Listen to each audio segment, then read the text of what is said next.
My name's Suzanne McGuire. I'm from Sault Ste. Marie, Ontario in Northern Ontario. I actually just technically last weekend graduated with a Master of Arts in Applied Health Sciences. My specific research though, I looked into the social sides of living with epilepsy. And because I'm also a young woman living with epilepsy, I decided to focus on specifically looking at young women between the ages of 20 to 35 and look at how their experience is living with epilepsy, whether it was since they were a child or if they just had it for a year. How do their specific personal experiences relate to how or whether or not they disclose epilepsy in society? I'm currently working at Algoma University in Sault Ste. Marie, working specifically in health informatics and sociology. So I do a lot of things looking at personal experiences relate to how or whether or not they disclose epilepsy in society. Living with epilepsy is an extremely transformative journey, I guess you could say.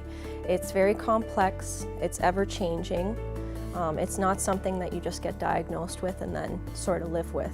It's something that can change at any time, and not just with your health. It can affect your work, your personal life, your family, you know, all kinds of things, your career, just your independence and that sort of thing. So it's something that you kind of need to continually adapt to in a lot of ways. I like to come up with metaphors for a lot of things, and one thing I came up was disclosing epilepsy and coming out of the shadows, as many people call it. It's more like a revolving door. It's not just a static, you're in the shadows or you're out sort of thing. It's very situation dependent, and if anything, people kind of bounce back and forth between, you know, hiding it and disclosing it and being open. I knew what seizures were and that epilepsy was, you know, recurrent seizures, but other than that, I really didn't know much. I had no family history of anything like that. I mean, the only neurological disorder in my family was my grandfather had Parkinson's, and they're not related whatsoever. So it was kind of like a big slap in the face when it happened. It was a big adjustment, absolutely, because once I went on medication, I was severely affected by side effects. I had to put graduating off from my undergrad degree. I had to put that off for a year. I had to miss and drop out several courses because I just missed so much school time, things like that. But after about a year, I was able to get going again. I still was very affected by side effects, but at the same time, I mean, I emerged out of it all with a master's degree.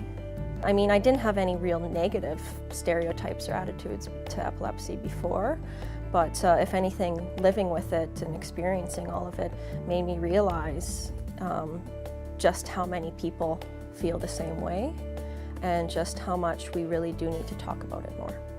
It's such a big part of my life now that if anything, I want to help other people and not have them feel like they've lost independence and lost time in that sort of sense, you know, showing that, yeah, push on, you can keep going, you can achieve what you want. One thing I think that fit perfectly when I was going to Brock University, their motto, it's Latin, it's Surgite, which is for push on. And I think if anything, that kind of was the perfect message for me that I also try to relay to other people, and that, you know, times can be really tough. But everybody goes through tough times, and it's ultimately how you emerge from that that makes you a better person. I would certainly love to work in the area of non-for-profit support in epilepsy, and I mean not even just epilepsy, but just other medical conditions, because I think when you live with a chronic condition, it can certainly make you be able to relate to others in that sense. You know, it's something that you live with every single day, and if anything, having everybody come together can be extremely powerful. If you want to become more comfortable living with epilepsy, it's to meet other people doing the same. My name is Suzanne McGuire, and this is my story, and that's what makes me remarkable.